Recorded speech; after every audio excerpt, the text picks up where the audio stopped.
here to introduce today's speaker. Today's speaker is Ross VanDyke. He serves as Senior Director of Admissions Recruitment at Baylor University, is an avid outdoorsman, adventure seeker, and if you haven't already guessed it, he's my husband. I am honored that Vanguard asked him to speak today for this month's Wake Up Wednesday. Please help me give a warm welcome to Ross.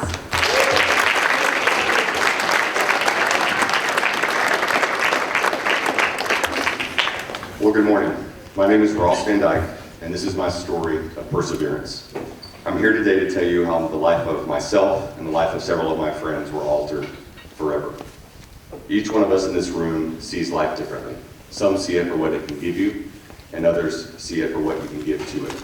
And many of us live somewhere in the middle, or what I refer to as the gray, the in-between. Before I tell you what happened on June 21st, 2012, allow me to take you back before I bring you forward. This is me at age 5. I loved the outdoors. I loved everything about it. The trees, the air, the sound of a running stream, even the smell of a sleeping bag makes me feel alive. And here's me as a Boy Scout in junior high, where I spent hours and hours with my father tying knots and lighting many, many, many things on fire just for the sake of watching it burn. As I got older, my desire for adventure grew from carpooling with my dad to what I call big stuff, marathons, whitewater rafting down the Nile River, and scuba diving.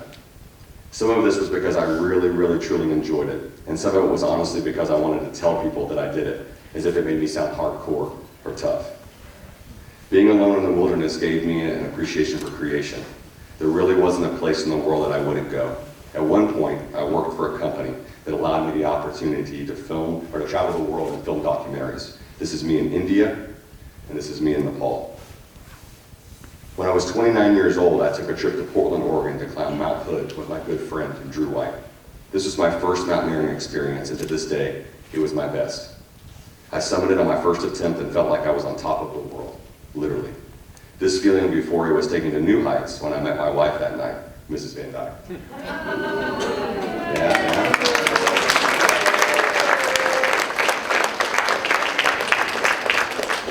You see, I'm from Dallas, attended Baylor, and lived in Waco. Hannah's from Waco, attended Baylor, and lived in Dallas. And we both went to Portland, Oregon on Memorial Day weekend to visit our friends who happened to be friends. Those friends decided that we should all hang out, and well, the rest is history. Now, by a show of hands here, who's seen the movie The Bucket List? Okay. For those that haven't, the premise is that there was a couple of older gentlemen that have a list of things that they'd like to accomplish or cross off their list before they die. That movie really impacted me to do something similar, and I walked away from that movie and developed what I call my life list. Now, my thought at the time was, I have some time before I die. I could always be adding things to the list while I was crossing other things off. And one of the things on my list was to climb Denali, also known as Mount McKinley in Alaska, which is the tallest peak in North America. Now, most people that desire to climb a peak like that normally start with what are called lesser peaks in order to train and prepare for an ordeal that takes 2 to 3 weeks to pull off. After climbing Mount Hood, I proceeded to pursue my dream of mine and my climbing several other peaks in the Pacific Northwest. Mount Rainier in Washington State is the largest glaciated stratovolcano in the continental United States, and it stands at 14,411 feet. It's truly a marvel of all who lay eyes upon her. On Tuesday, June 19, 2012, our team set out to climb Mount Rainier. This was a long-time goal and a training climb to eventually go to Mount McKinley in Alaska. Without going into too much detail, when climbing a peak like this, you have 2 vital tools. You have crampons, which are metal spikes that adhere to the bottom of your insulated boots to gain purchase on the ice and in the snow, as well as an ice axe. The ice axe is used more like a cane, and it works as an additional foot. Now, the rule is that you don't move your feet unless your axe is set, and you don't move your axe until your feet are set. And think of it like an additional foot, okay? And then in addition to these tools, you're roped up to the person in front and behind you with 20 feet of dynamic rope. Dynamic simply means that it stretches a little bit versus the rope that you would see on a rope swing, which is static, which means it doesn't move. This element's done in case someone falls. Over the course of the next 2 days, we had put ourselves in good position to make an attempt on the summit. And Thursday, June 21st, we broke ground around 2:30 a.m. and made a smooth ascent to the summit at 14,411 feet. After about 20 minutes on the summit, we decided to descend. I was the first climber on the rope team, and we made a descent of about 1,000 feet below the summit. And I heard someone yell, "Falling!" Immediately, I jumped onto my axe to self-arrest. I thought about my wife, and I said to myself, this is it. This, Ross, this is how you're going to die. You see, the portion of the Emmons Glacier that we were descending was rather steep, approximately 45 degrees. The slope was 3,000 feet until there was a runoff to stop, and then that's if we didn't hit the crevasse first. And so I knew that my life was over. Now, it might be helpful to know that crevasses or holes or gaps in the ice. A glacier is a frozen river that slowly moves down the mountain. When certain sections of the glacier move against each other, they form chasms in the ice. These can range from a couple feet to several hundred feet deep. I remember being pulled from the slope, tumbling, and then nothing. I blacked out. A great wordsmith, Ray Lewis of the Baltimore Ravens, once said that if tomorrow wasn't promised, what would you give for today? Forget everything else. Forget everything else. Forget that there was any sunlight left. What would you spend today thinking about? Yourself or the person next to you? At some point in our lives, we will all deal with our own mortality, some earlier and some later. At some point, I came to. I was dazed and confused, and I remember everything being very quiet and very still, like in a movie when a bomb goes off. After the destruction and the chaos, there's a stillness before the carnage is assessed. At this point, I was bewildered that I was still alive. I looked around and I realized that I was still attached to the rope. I remember hearing nothing, and then all of a sudden, I heard everything. I saw all of my teammates except for one. I began to inspect myself to find that something was not quite right with my leg. And at the time, I thought that I had broken my femur. My instinct was to pull out the cell phone that I had in my pack and place a call for help, but the call did not go through. I realized that I still had my ice axe that was still attached with a leash. And so I used my ice axe in one hand and my one good leg, and I proceeded to slowly climb up about 40 feet higher on the mountain. I pulled out my phone, I called 911. The call was able to go through, and I was informed by the dispatcher that there had been I called 911. I let them know that there had been an accident on the Emmons Glacier and that we were about 1,000 feet below the summit. I was told that it would take about an hour and a half for someone to reach us, and that they were dispatching rangers by foot, as well as a Chinook helicopter by the United States Army. It's at this point that I realized what had taken place. As we proceeded to tumble down the mountain, most accounts say between 200 and 300 feet, one of our team members had fallen into a crevasse. That crevasse snagged us and kept us from falling further down the glacier. You can think of it like a seesaw. If they had not fallen into the hole, we would have continued to fall down the mountain. 3 of the 4 of us had injuries that rendered us incapable of getting ourselves down, including one that was hanging upside down in a crevasse. In the time that it took us 4 hours to go where we were going on the mountain, the Rangers covered that ground in just over 1 hour. They assigned a ranger to each of us who assessed our injuries and made a determination that I was to be taken second in line of the 4 of us via Chinook helicopter. For those that have never seen one of these beasts, it can hold about 50 soldiers and few helicopters that can fly over 10,000 feet. The way the rescue worked was they would fly in, they would lower a litter, think of it like a large stretcher. They would leave so that they could secure us, then they would fly back, lower a cable to hook us, and then they would raise us into the belly of a chopper. My teammate in the crevasse was taken first, and then they came for me. Before they did that, they were lowering an additional litter for one of my teammates when all of a sudden the Chinook left. All I could say is, where did it go? Why did it leave? I didn't understand. I was not given an answer other than, Ross, you're going to spend the night up here until a clear window arrives for you to get you out. At this stage, I was in so much pain that I had no idea how I was going to make it the next 10 minutes, much less the next 24 hours. Roughly 3 hours later, when it couldn't have seemed to get worse, things began to change in our favor. June 21st, 2012 happened to be the summer solstice, which means that it was the longest day of the year. I was told that the Army was going to make one more attempt to secure us before a massive storm came in. The chopper came in, and through 4 or 5 attempts, they were able to lower the cable, lock me in, and I was whisked away. Once in the chopper, there was a team of Army medics who began to work on me, while the pilots worked to secure our 3rd team member. After the 3rd team member was secured, the chopper banked hard and flew to Magan Army Hospital in Tacoma, Washington, leaving one more team member on the mountain.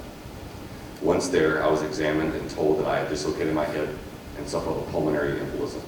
Essentially because of the trauma in my leg, my body developed a blood clot on my right calf. The clot at some point broke free, went through my heart, and splattered into my lungs. The doctor said that it would take a year to walk again if I was able to survive the clot in my lungs. After the hip was put back into place, the doctors cleared the room and asked if I wanted to place a call to my wife. I called Hannah to let her know what had happened, and the doctors had called her prior to let her know that I was alive. Though it was an emotional call once we got to speak. After talking for several minutes, we told each other that we loved each other, and we ended the call. And I remember being completely alone in the room. Not soon after I ended the call, an Army officer entered the operating room and asked if I was Ross VanDyke. I told him that I was, and he told me that it pained him, but that he regretted to inform me that there was a Ranger that was killed in my rescue. It's at this point that I realized that what had occurred when the chopper left that day. When a chopper's hovering close to the ground, or the mountain in this case, it's very, very, very chaotic. Snow and ice are flying everywhere.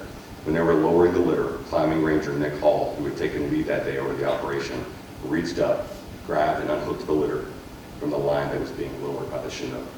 When he did so, the litter was caught in the backwash of the helicopter, and it knocked him off his feet, causing him to fall 3,000 feet, suffering multiple massive injuries in the process. When Rangers arrived at the scene, Nick Hall was dead.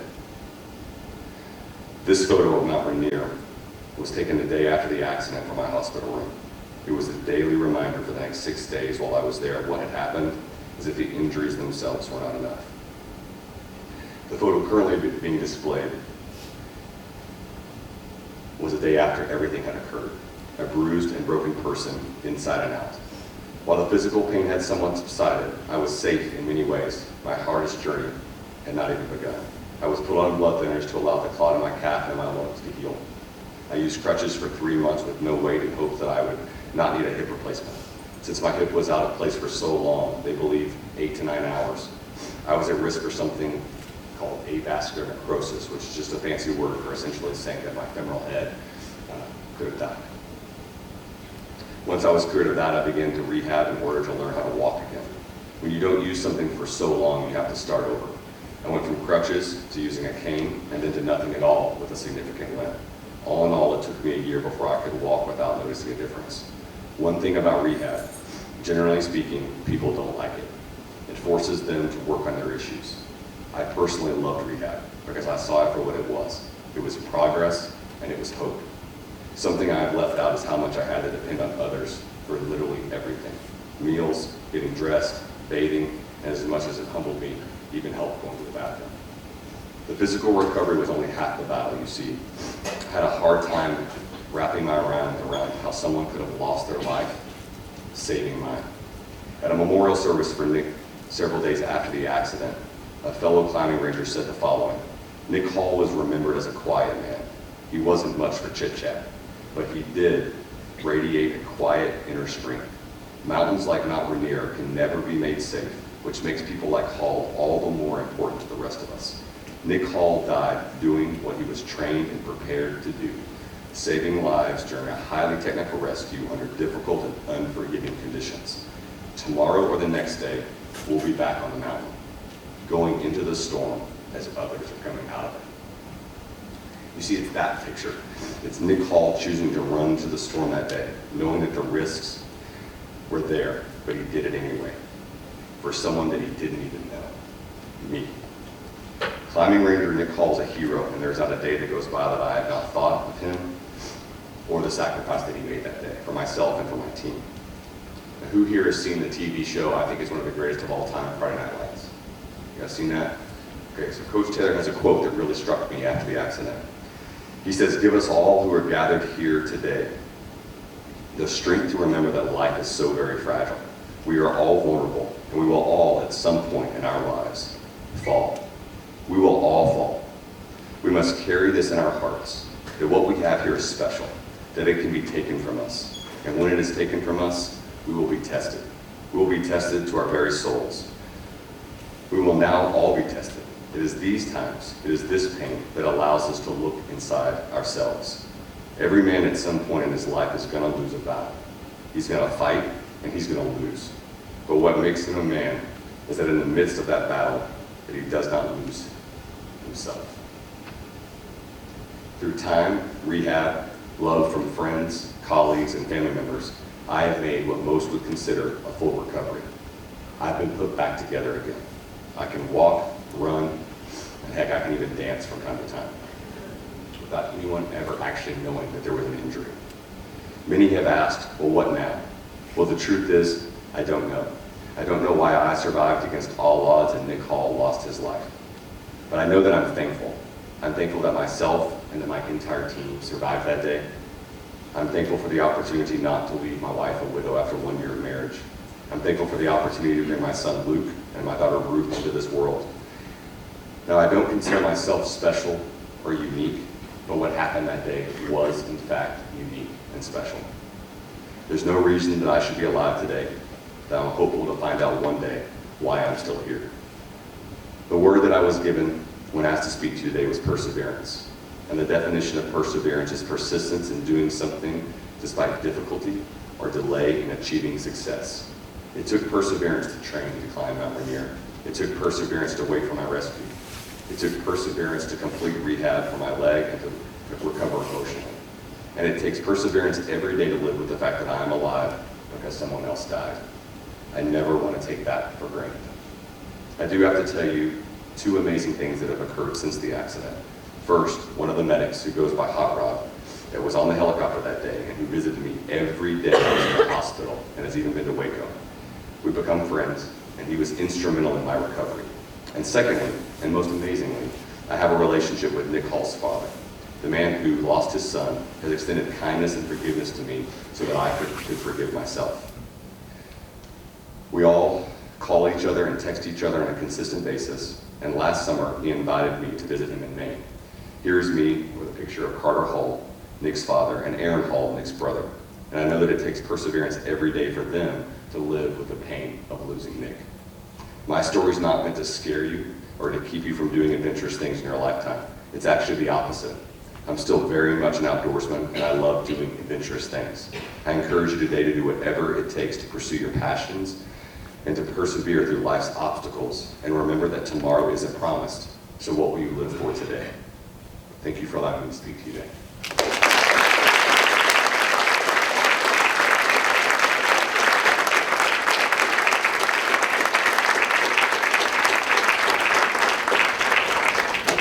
Okay, any questions?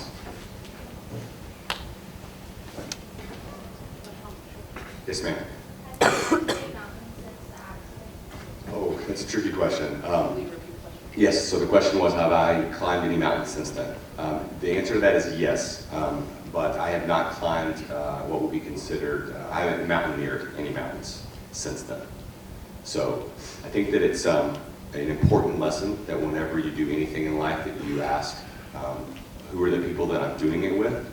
And do the people who you're with, does everybody know what they're doing? Are they competent? Are they skilled in what they're doing? And so that was the life lesson. A lot of people will come to me and say, hey, since I work at Baylor, there's a lot of college students that love the idea of climbing mountains. And a lot of people think that I would say, no, don't ever climb again. Actually, I tell people the opposite.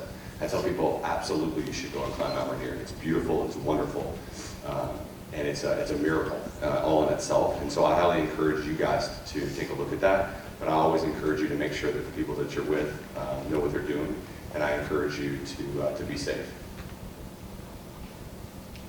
Yes, ma'am. So, Nick Hall, you said he was a climbing ranger. So is this a climbing ranger with the Park Service, or is he Army too? He was formerly in the Armed Service, but he was acting in that capacity as a climbing ranger who worked for the Park Service. But the operation was a joint operation between the Army and the climbing rangers. So they need help with flying of the helicopter portion, and so they brought them in that day. Oh, and I wanted to let you guys know that I actually stayed in an Army facility. So it's still a lot of there's a couple unknown pieces, but for whatever reason they wanted us there. And I think one of the big reasons was the 3 of us who were really hurt. They were all significant injuries, multiple broken bones, pulmonary embolism, dislocated joints, cracked spine, there was a broken nose, another dislocated hip, cracked vertebrae. And so I'm incredibly thankful for the government that they took care of us. but they wanted us there. They could have taken us to a private hospital, but they actually chose, no, we want them here.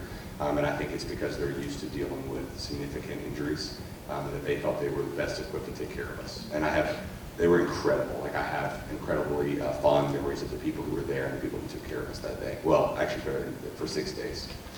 So, yes, ma'am. Are you still writing stuff down, crossing that stuff on the life list? I'm so sorry. Oh, on the life list, absolutely. The life list has not died. As long as I'm alive, I'm going to have a life list. And I just crossed off one in October, which was to go to Iceland and do what's called the Ring Road. So it's a little over 800 miles. Hannah and myself, and then we went with another couple. They had their own RV, we had our own RV, and we essentially circumvented the entire island of Iceland. And it was unbelievable. So I'm continuing to always add stuff to the life list. I encourage you guys to do it. If you write it down and you tell people this is what I'm going to do, then you're more likely to actually do it. A quick funny story about that. When I did the marathon, Hannah and I were just dating at the time. And so I knew that if I told her, if I registered and paid, and that I told her that that would make it real. And so I had told myself that even if I had to crawl across the finish line, that I was going to finish that marathon because I didn't want to embarrass myself. Yes, sir. Do you still plan to climb the tallest peak in North America? Ooh, that's a difficult one. And so here's the challenge with that, is that I saw the pain that I caused my family and my friends at the time. And so today, that's not an acceptable risk with a 5 and a 3-year-old. If this was when I was in college and I was single, then managing that risk would probably be different. And also, I'm looking at Hannah when I say this, as I get older, I could see an opportunity for me to be able to do that.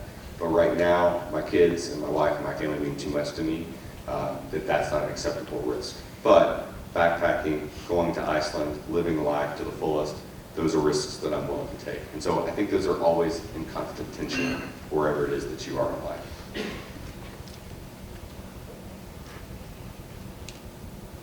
I think I misunderstood at one point. Why did they tell you that you have to spend the night on this gosh? Great question. So, so the question was, why did they tell me that I was going to have to spend the night? So, they were coming to get me, but when they were lowering the litter, the third litter for my other teammate, that's when Nick Hall was blown off the mountain, essentially, and he fell. And so at that point, they ceased the operation because both the Army and the Park Service said, whoa, whoa, whoa, whoa, this is too risky, because they had just realized that Nick Hall had passed. They flew down, circled, there was no signs of life, they lowered a ranger, he had no signs of responsiveness, and so he was dead. And so they didn't want, which I completely respect, to put other people in harm's way, because he was incredible. I mean, he was elite amongst climbing rangers, and so the thought was, hey, if he just died, why are we going to put additional people in? There was a decision that was made 3 or 4 hours later, which, interesting, ironic thing, that I teach a small class at Baylor, it's called BU 1000, and essentially it's for incoming students.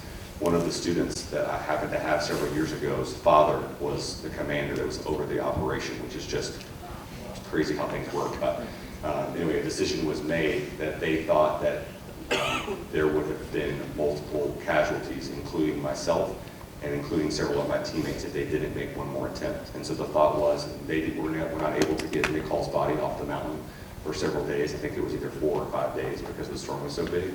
And so the thought was, if they don't get us off the mountain, the storm is going to pin us down, and so that it would have been more. And so they chose to risk their lives additionally to come after us again. So that's a great question. Yes? Could you explain how Nick Hall died? Sure.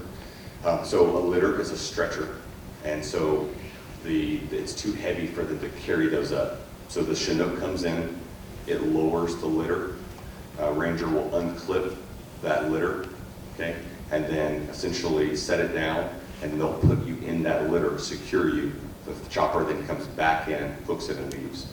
When they were lowering the litter, he was not, he didn't have an anchor into the mountain. So he chose, for whatever reason, that wasn't something that he needed for protection. And so when he unhooked it, the combination of the elements, because it was incredibly windy that day, along with the backwash of the propeller. When he unclipped it, that essentially that litter swung like a sail. And when it did, it carried him, and he essentially lost footing and fell 3,000 feet. The same 3,000 feet that we would have fallen had our team member not fallen into the hole, into the crevasse. I did not see it. There was a gentleman that was on me. That's how wild and crazy that it was as far as commotion. He was holding me to make sure that I myself didn't fly off, so I didn't see it. The mental picture, though, has always stayed with me. And I don't think haunted is the word, but it's something that I definitely hold in deep respect, that's how somebody died trying to get me, because I was the next person. Yes, sir. How deep was the cross with your teammate? From the picture, I think we could see, we could bring it up. Yeah, all these pictures were taken from the day of.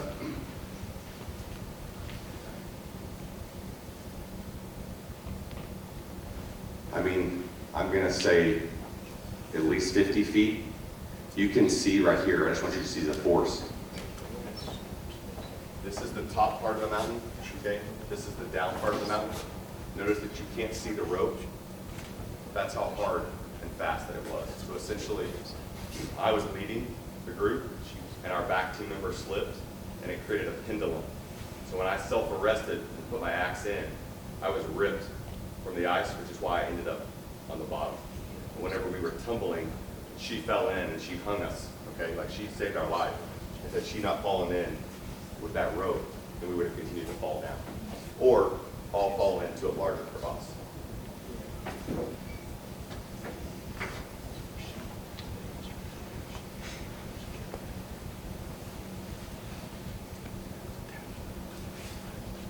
So you can see that picture right there, that was taken right before the fall. Right there, that's me in the red jacket with the metal picket coming out of my backpack. And so you can see why whenever I heard falling, I said, hey, this is it. Because how in the world would somebody survive that? Okay, any other questions? Oh, yes, ma'am. I'm sorry? Well, I continue with my children? Oh, I've got so many things for my kids for the life list. Like and also I don't know how much you know about Hannah, but you guys know about the Enneagram? She's a 7, and so she wants all of that and more. And so like, we are both a really, really good team of let's go, let's go, let's go. So absolutely, yeah. I'm hoping to instill that in them as well. So, and if you're asking, hey, will they be able to climb mountains? I think that will be a discussion that we'll have to have. We'll have to cross that bridge when we get to it. So, well, thank you so much for allowing me the opportunity to come and speak to you guys.